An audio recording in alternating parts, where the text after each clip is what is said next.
那些机器人真的在跳舞，他们没有连线，他们是真正的机器人。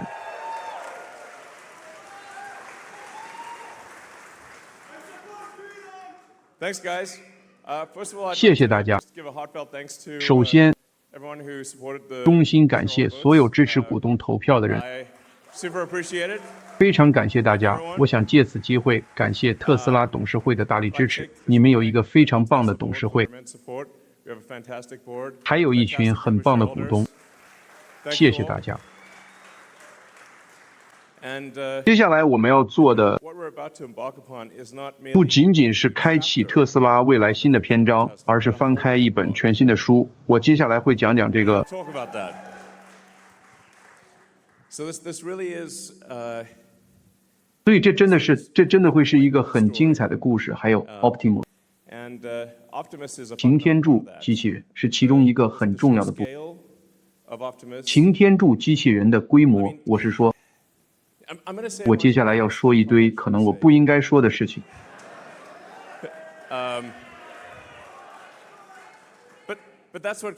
但这正是它有趣的地方。我是说，你们看过其他的年度股东大会吗？说实话，如果你想睡觉，那可以去看，但其他的股东大会简直是催眠曲。我们的股东大会绝对精彩，看看现在，太棒了。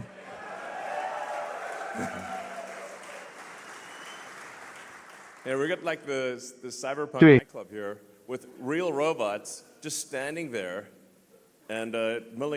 我们现在就像是在一个赛博朋克夜总会里，有真正的机器人在那里站着闲逛、跳舞，在帕洛阿尔托的工程总部。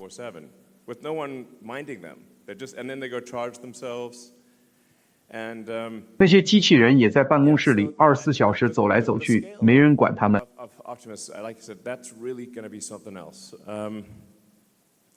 他们自己会去充电，就像我说的，擎天柱机器人的规模将会非常庞大，我认为它会是史上最大的产品，比手机还大，比什么都大。我觉得可以这样理解。地球上的每个人都会想要拥有自己的 R2D2 和 C3PO， 谁不想要呢？而且擎天柱机器人会比他们更好。你知道 R2D2 只会对着你哔哔叫，你很难搞清楚他在说什么。你需要 C3PO 来翻译，但是擎天柱每个人都会想要一个。我认为在工业领域提供产品和服务方面，大概没有一个个人机器人，就有3到5个工业机器人。我认为擎天柱机器人的数量可能会达到数百亿。当然，我们必须非常重视安全，因为我们想要星球大战那样的电影场景，而不是吉姆·卡梅隆的电影场景。我喜欢吉姆·卡梅隆的电影，但是你明白我的意思吧？所以。是的，没错。所以我们将以有史以来任何大型复杂制造产品中最快的生产加速度启动生产。首先是在弗里蒙特建立一条年产100万台的生产线，那是第一条生产线。然后我们还计划在这里建立一条年产1000万台的生产线。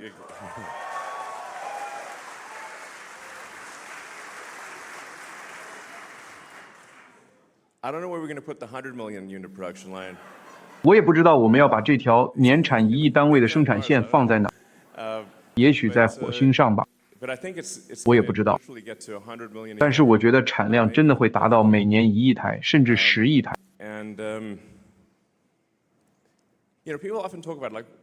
你知道，人们经常谈论消除贫困，让每个人都能获得出色的医疗服务，但实际上只有一种方法可以做到这一点，那就是通过擎天柱机器人，有了人形机器人，你实际上可以让每个人都获得优质的医疗保健，擎天柱会更加精确。擎天柱最终会比最好的外科医生更出色，其精确程度是人类无法达到的。所以我认为这是一个非常疯狂的想法。如果我们一直在谈论消除贫困，但实际上擎天柱将真正消除贫困，擎天柱将真正给人们提供令人难以置信的医疗保健。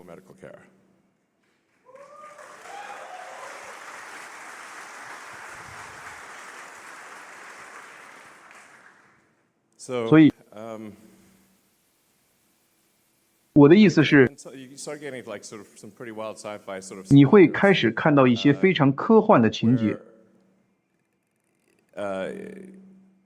你知道我说的这些话肯定会被断章取义、截取片段传播。不过没关系，我还是要说，我觉得我们或许可以给那些犯过罪的人一种更人道的方式来防止他们再次犯罪。比如说，给他们一个免费的擎天柱机器人，让他跟着他们，阻止他们犯罪。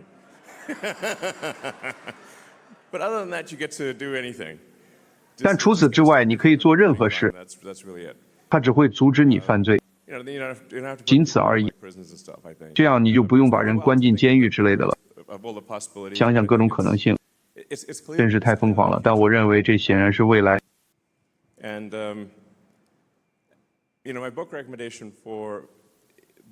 你知道我推荐的可能也是最好的乌托邦式的科幻未来小说，是伊恩·班克斯的文化系列。所以如果你好奇我所认为的未来是什么样的，我觉得可能有点像那个系列所描述的那样，或者你知道在某种程度上像阿西莫夫还有海因莱因。但是如果你想知道伊隆认为人工智能和机器人技术的未来会是什么样，那大概就是班克斯式的。从经济角度来看，事情确实会变得有点疯狂，因为在某种程度上，凭借人工智能和机器人技术，实际上可以将全球经济提高10倍甚至100倍。而且似乎没有明显的上限，就像擎天柱机器人，有点像一个可以无限刷钱的软件漏洞。你知道，也许未来甚至都不会有钱这种东西了，或者说，即使有钱，它的衡量单位也可能是瓦特，比如你能调动多少电力。所以我想说的是，拿好你的特斯拉股票。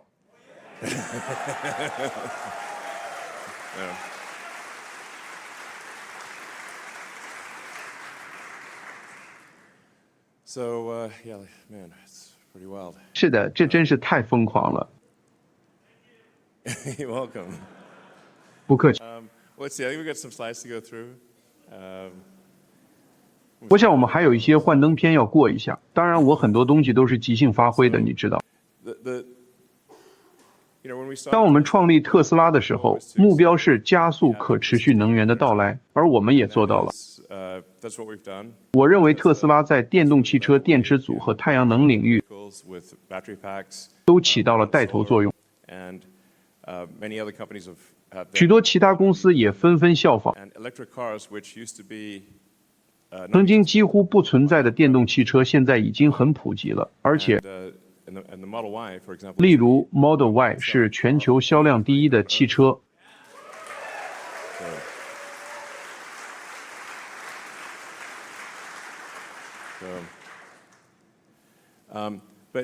但现在有了人工智能和机器人技术，我们需要更新我们的使命。我认为我们的使命非常好，那就是实现可持续的富足。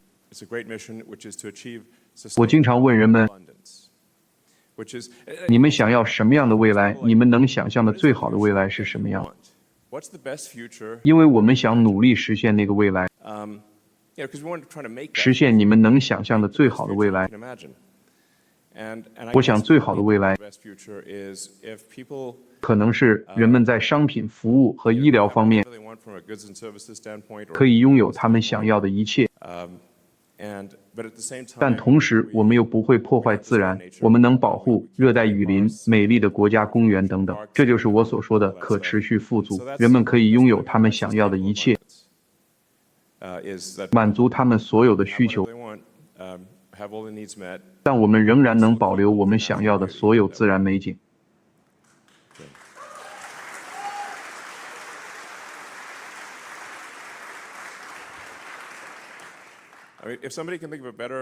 我的意思是，如果有人能想到更好的未来，我洗耳恭听，但我认为那可能是最好的、最佳的路。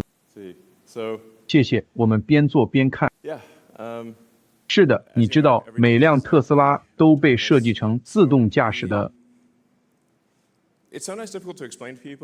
所以有时候跟别人解释这个挺难的，如果他们没体验过的话，或者实际上我相信你们都遇到过这种情况。当你跟别人说特斯拉可以自动驾驶的时候，他们会觉得你疯了。我是说，尤其是除了 Cybertruck 之外，我们的车看起来都很普通。当然，他们是很好看的车，但看起来并不特别。他们看起来很普通，但我觉得这有点像养了一只猫。假设你养了一只猫，它就坐在那儿，你跟别人说这只猫实际上它实际上是穿靴子的猫，它可以穿靴子、戴帽子，还可以耍剑、唱歌、跳舞。人们会说，不可能，伙计，那就是一只猫。直到这只猫真的做了所有这些事情，你就会觉得，哇！所以，我们有数百万辆特斯拉汽车，它们就像穿靴子的猫，它们很聪明，但人们不知道它们很聪明。它们看起来像普通的汽车，但实际上它们非常聪明，可以自己驾驶。所以，我认为我们最需要做的就是教育潜在的客户。你可以选择一辆普通的汽车，或者你可以选择穿靴子的猫，而穿靴子的猫非常酷。所以，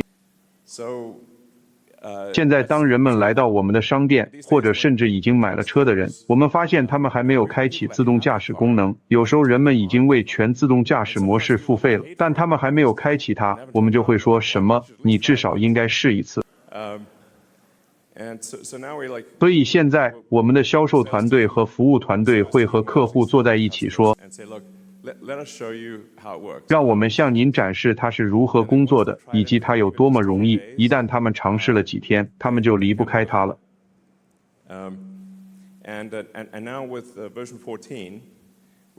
现在有了版本14，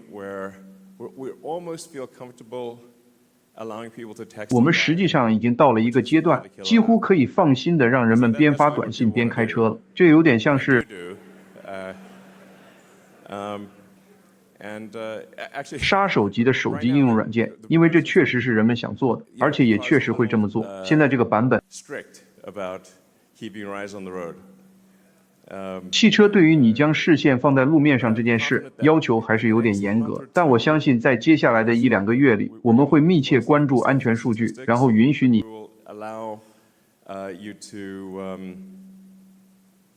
边发短信边开车。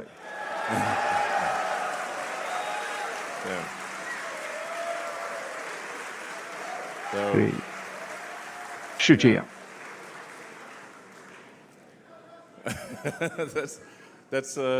这当然比现在的情况要好的，因为现在很多人会关掉全自动驾驶模式去发短信，然后再打开D，这样更不安全。所以最重要的就是让人们了解全自动驾驶模式，然后显然我们需要在欧洲获得批准，因此我们非常感谢我们在欧洲的客户支持，推动监管机构批准全自动驾驶模式。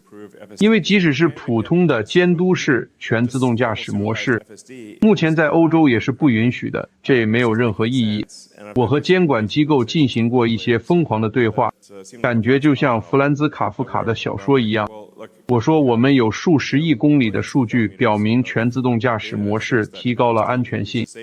他们说我们必须召开所有这些委员会会议。我说但是人们的生命危在旦夕，因此非常感谢我们在欧洲的客户向监管机构施压以获得批准，然后我们在中国获得了部分批准。我们希望在2月或3月左右获得中国的完全批准。他们是这么告诉我们的。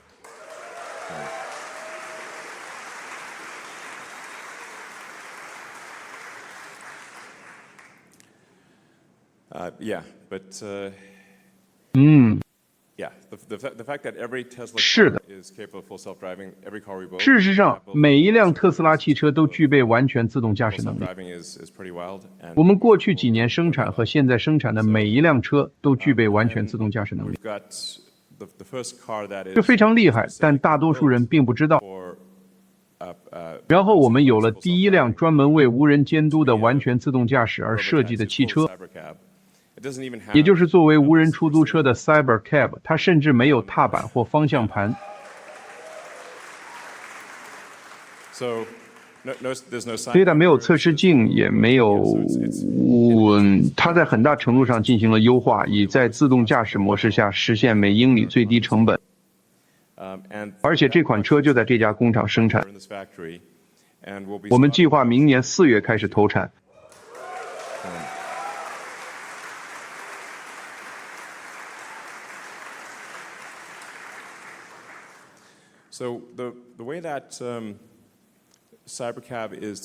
全自动出租车 Cybercab 的设计方式是，它显然是为纯自动驾驶的世界设计的，而且它的制造系统也不同于其他任何汽车。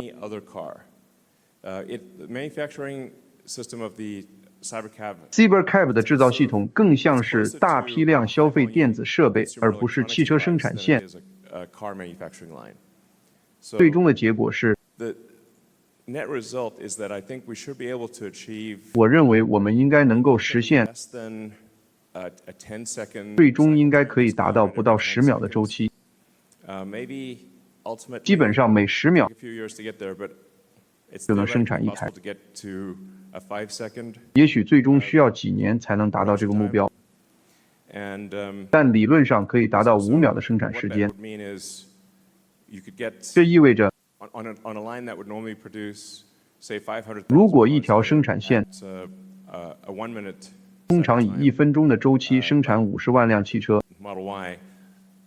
比如 Model Y， 那么 Cybercab 的产量可能会达到200万或300万辆，甚至最终理论上可以实现500万辆的生产线。如果你能达到5秒的周期，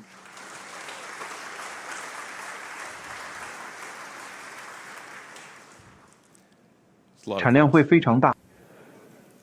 所以，未来到处都会是这种车。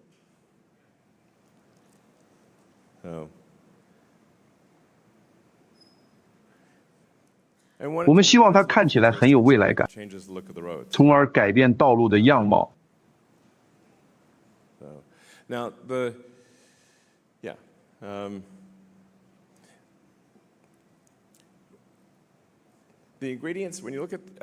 当你观察擎天柱机器人的各个组成部分以及制造它所需的各种要素时，你会发现，要实现人形机器人的大规模量产，需要具备哪些条件呢？我认为值得考虑的是，我们现在生产的汽车实际上已经是机器人了，只不过是4轮机器人。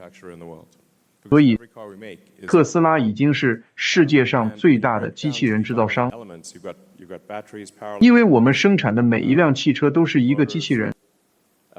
当你把这些分解成基本要素，你会发现有电池、电力、电子设备、电机、齿轮箱、连接性，以及基于视觉的人工智能擎天柱。你好，制造人形机器人所需的各种部件，比如人工智能芯片、人工智能软件以及管理大型机器人团队的能力，这些都是必不可少。所以实际上，擎天柱只是一个有胳膊和腿的机器人，而不是一个带轮子的机器人。所以，你知道，我认为特斯拉非常适合在这个领域取得成功。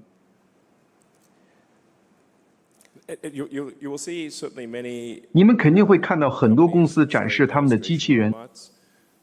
关于机器人，真正困难的有3件事：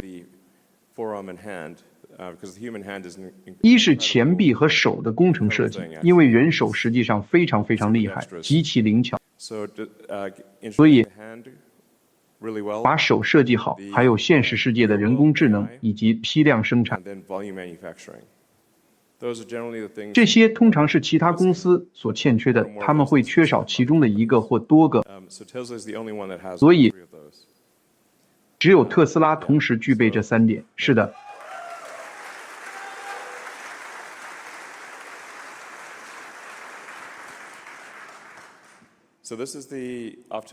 这是擎天柱的最初的底，算是原型生产线，大批量生产线显然会非常自动化。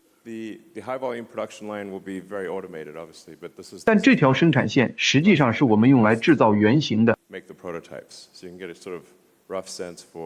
所以大家可以大致了解一下制造机器人需要什么。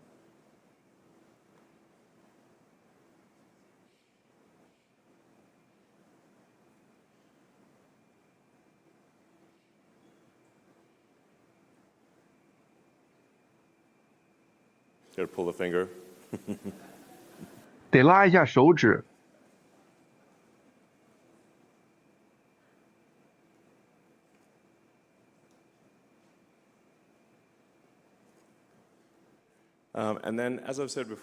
而且就像我之前说过的，我认为一旦我们达到每年大约100万台的持续产量，或者超过这个数字，生产成本大概在2万美元左右，按当前美元计算，所以这肯定是非常实惠。而且就像我说的，我认为擎天柱最终可能会使经济规模扩大10倍甚至更多。明年我们将开始生产擎天柱3.0版本。你们现在看到的是擎天柱2.5.0版本 Optimus 3.0的设计非常好。特斯拉工程团队非常出色。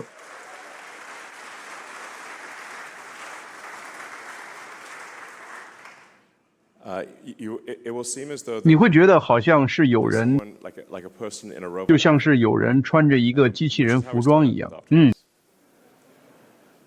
我们一开始做擎天柱就是这样的，这将会非常特别。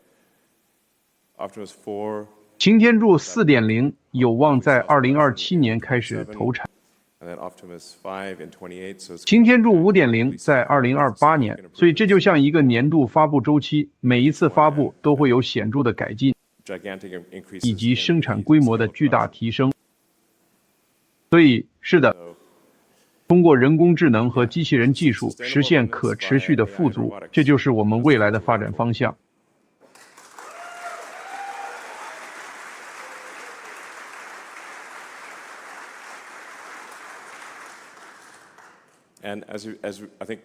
而且我想在座的大部分人都知道，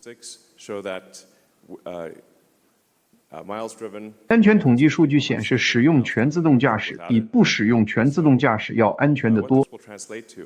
所以最终的结果是，它将会拯救数百万人的生命，并避免数亿起事故的发生，这将大大增加获救的生命数量，并避免悲剧的发生。这会很棒的。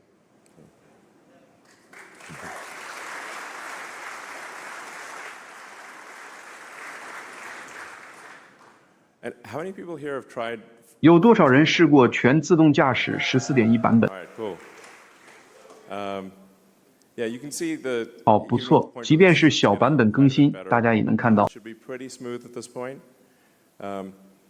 它在不断变好，现在应该很流畅。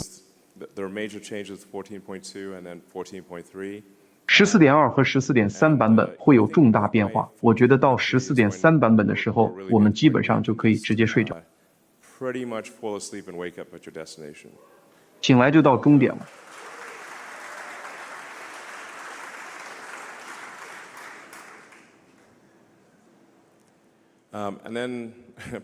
我最近花了很多时间在新的特斯拉芯片设计上，因为要想做出实用的机器人，就必须要有出色的 AI 芯片。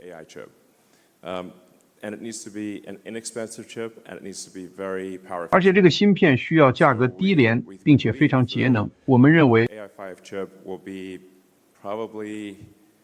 AI5 芯片的功耗大概只有英伟达 Blackwell 芯片的1/3左右。Blackwell 是很棒的芯片。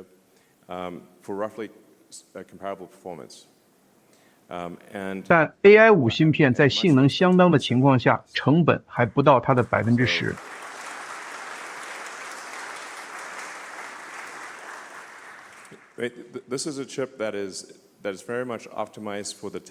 这个芯片是专门为特斯拉人工智能软件优化的，它不是一个通用芯片，而是为特斯拉人工智能软件设计的卓越芯片。我认为特斯拉能够取得如此进步的原因之一是，我们专注于特定领域，我们不像英伟达那样需要服务于所有过去和未来的客户，满足他们所有的需求，并确保他们编写的所有软件都能运行。这是一个非常困难的问题，而我们只需要确保它能为我们的软件工作。因此，我们能够大幅简化芯片设计。此外，我认为我们在这方面是独一无二的。我们拥有一个基于整数的系统，整数运算本质上比浮点运算更有效率。我们可以进行浮点运算，但我们绝大多数的推理都是用整数完成的。如果你熟悉逻辑门，就会了解整数的简洁性。整数运算更节能，效率更高，但你实际上需要针对整数推理进行训练，而其他人都在针对浮点运算进行训练。这算是一个小众的技术细节，但实际上非常重要。对，这将会是一颗非常棒的芯片。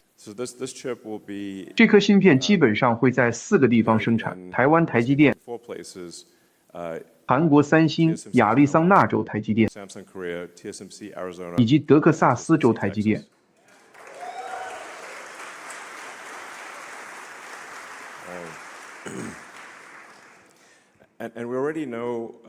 而且我们已经知道 AI6 该如何改进。所以我希望在 AI5 投产后不到1年的时间内，我们就可以在同一家工厂过渡到 AI6 的生产，并且将所有性能指标都提高1倍。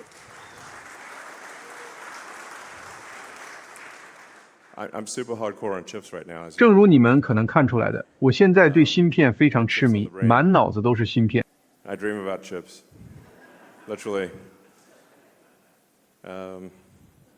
做梦都在想芯片。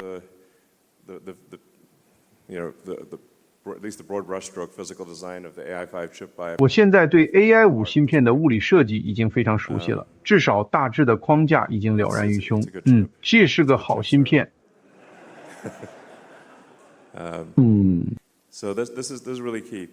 所以这个真的非常关键。我现在正在考虑的问题之一是，我们如何才能生产出足够的芯片？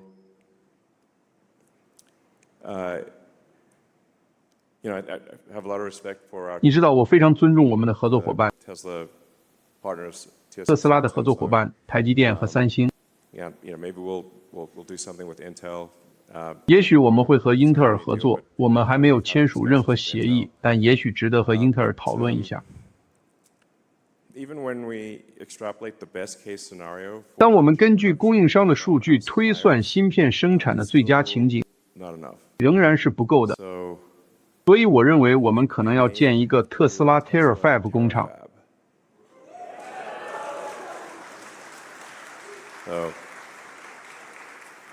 所以就像是超级工厂，但是规模更大。我看不出有其他任何方法可以达到我们想要的芯片产量。所以我觉得我们可能不得不建造一个巨型的芯片厂。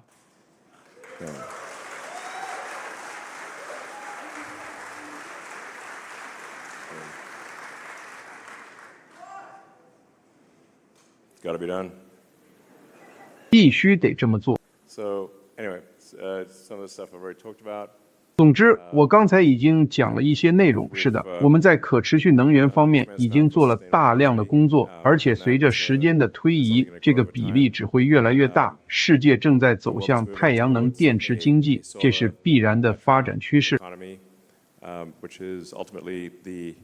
而特斯拉所做的就是加速实现这个结果。有时人们不太明白有多少能量来自太阳，太阳占太阳系所有质量的 99.8%， 木星占 0.1%， 剩下的 0.1% 是其他物质，地球也属于其他物质这一类。所以，总能量有时人们会说，比如我们要在地球上建造聚变反应堆，但实际上，天空中的巨型聚变反应堆基本上是无法超越的。甚至如果你能在热核反应堆中燃烧木星，太阳产生的能量仍然会四舍五入到 100%。太阳就是能产生这么多的能量。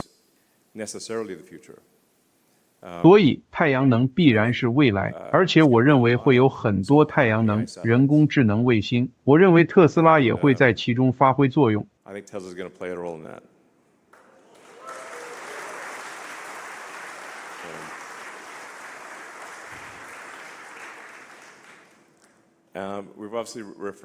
我们已经更新了产品线，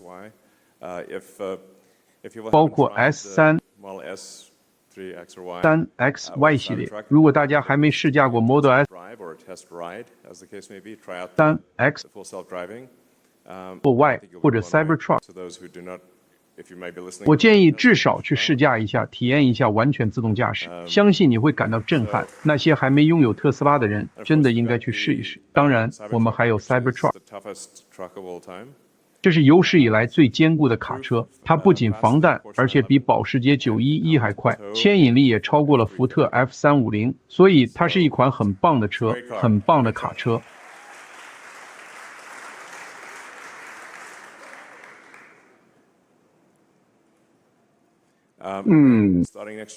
然后从明年开始，我们将生产特斯拉 S-Max， 所以。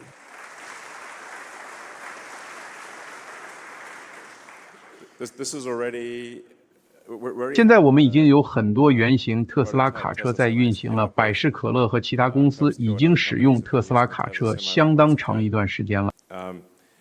我们将在2026年在内华达州北部的工厂开始批量生产，我们有2到3个大型产品将于明年开始投产，包括擎天柱 Optimus 特斯拉卡车和 Saber 这位 Cab 全自动出租车。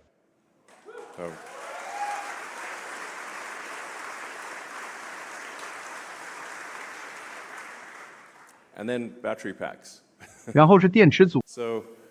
如果你看一下美国的总发电能力大约是1太瓦，但平均用电量还不到一半。这是因为白天和晚上的用电量差异很大。电力消耗的每日和季节性变化意味着美国实际上是每个国家只能使用大约一半的潜在电力，只能生产其可能生产的大约一半电能。因为没有电池，就没有有效的方法来存储和缓冲能量。因此，电池实际上可以实现的是，即使你不建造任何增量发电厂，你也可以仅用电池将美国的能源产量翻一番，这是一件非常重要的事情。事实上，我认为美国新增的能源产量大部分将来自电池，这比看起来的意义更重大。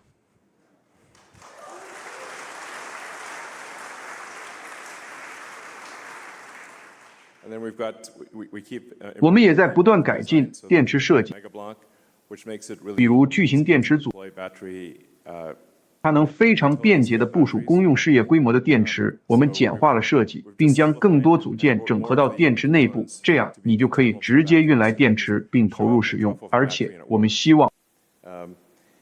们确信会逐步增加更多的电力电子设备，最终使巨型电池组能够直接输出高达35千伏的电压。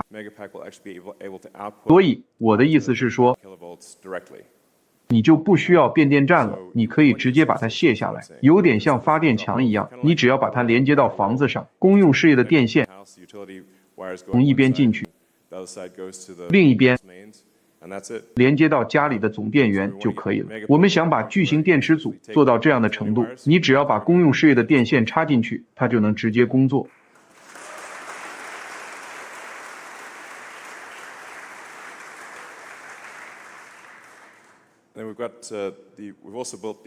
然后我们还建成了世界上最大的超级充电网络。我们在特斯拉做了很多事情，这是迄今为止世界上最大的超级充电网络。最终，你将能够使用特斯拉超级充电，站在地球上的任何地方行驶，而且几乎在地球上的任何地方都可以。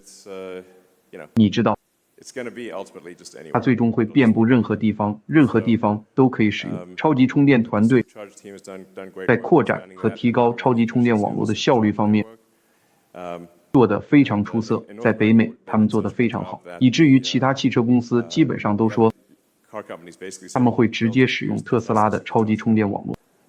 好的，这对我们来说很好。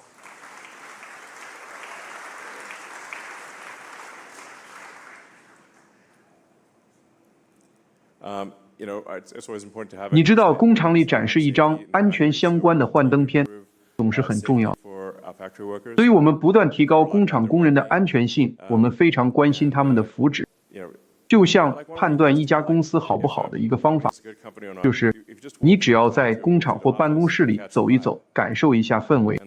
特斯拉工厂的氛围就很好，人们都很开心。你知道，这就是你判断这是一家好公司的依据。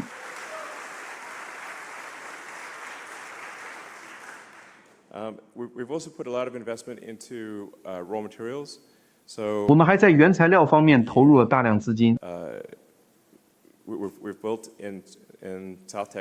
我们在德克萨斯州南部的科珀斯克里斯蒂建造了最大的锂精炼厂，我想是中国以外最大。它最初的产能是50吉瓦时，然后我们会继续扩大。所以在最坏的情况下，拥有制造电池所需的原料非常重要。然后我们在这个地方建了正极材料工厂，那是一个巨大的建筑，大概在半英里外。我们只是想确保从供应链的角度来看，我们能够应对任何潜在的地缘政治挑战。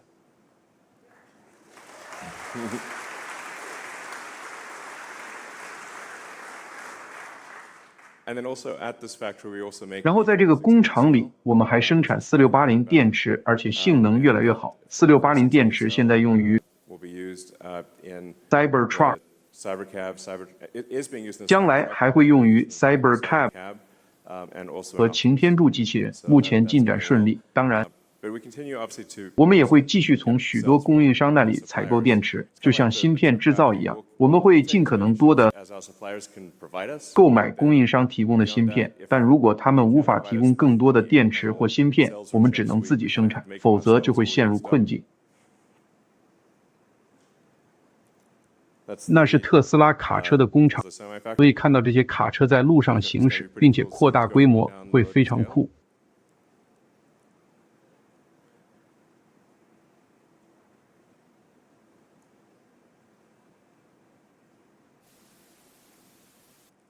所以这就是我的基本计划，为了实现所有人的可持续性的富裕生活。